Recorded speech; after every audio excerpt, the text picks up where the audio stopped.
বিশ্ব ক্রিকেটের সব রকম আপডেট পাওয়ার জন্য আমাদের চ্যানেলটিকে আজই সাবস্ক্রাইব করে রাখুন।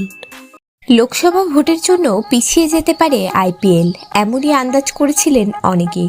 কেউ কেউ তো ভেবেছিলেন এবার আইপিএল হবে বিদেশে। আইপিএল 2024 বিদেশেই সাফ জানিয়ে রাখলেন আইপিএলের চেয়ারম্যান অরুণ ধুমাল। ভারতীয় ক্রিকেট বোর্ড এবারের আইপিএল শুরুর দিনক্ষণ ঠিক করে ফেলেছে বলে খবর। বিশ্বকাপের জন্য আইপিএল এবার এগিয়ে আসছে। জানা যাচ্ছে সব কিছু ঠিকঠাক থাকলে 23শে মার্চ থেকে শুরু হতে পারে আইপিএল 2024। ফাইনাল ম্যাচ হবে 26শে মে।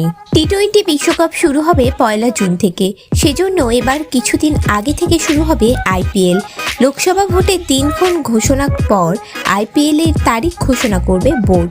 তবে মোটামুটি আইপিএলের তারিখ পাকা করে ফেলেছে বিসিসিআই।